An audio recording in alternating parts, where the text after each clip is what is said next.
Assalamualaikum warahmatullahi wabarakatuh. Perkenalkan, saya Dr. Nike Spesialis Anak. Pada kesempatan kali ini, kita akan membahas topik yang sedang hangat dibicarakan di masyarakat, yaitu tentang campak. Campak adalah infeksi virus yang sangat menular. Mengapa akhir-akhir ini campak banyak dibicarakan di masyarakat? Karena kasusnya sedang meningkat. Hal ini disebabkan karena cakupan imunisasi yang rendah atau menurun di masyarakat, terutama saat COVID kemarin. Kemudian, bagaimana penularan dari campak? Campak bisa ditularkan melalui airborne atau udara, kemudian droplet atau percikan ludah dari penderita, misalnya saat bersin, batuk, ataupun bicara. Kemudian bisa juga dengan kontak langsung, kemudian bisa juga dengan memegang permukaan yang sudah terkontaminasi, misalnya gagang pintu, meja, ataupun kursi. Dan yang terakhir, bisa ditularkan dari ibu ke bayi, misalnya saat kehamilan ataupun persalinan. Kemudian bagaimana sih gejalanya dari campak?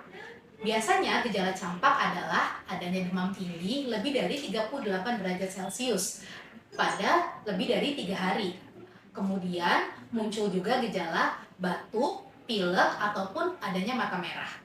Dan selanjutnya disusul dengan munculnya ruam makulopapular atau ruam merah di seluruh tubuh yang dimulai dari kepala atau leher dan menyebar ke badan.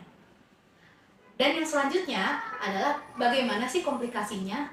Biasanya komplikasi dari campak itu bisa berupa pneumonia atau radang paru, kemudian infeksi telinga, kemudian diare atau gastroenteritis akut, dan juga bisa ensefalitis atau radang otak.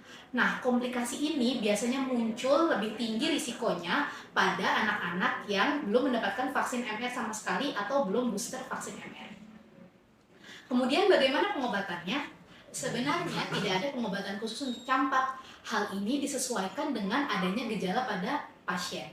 Jadi terkait dengan pengobatan harus dikonsultasikan dengan dokter mamsai sekalian ya.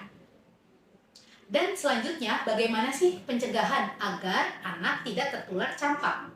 Pencegahannya yang pasti adalah lakukan pola hidup bersih dan sehat, misalnya dengan memakai masker ataupun mencuci tangan.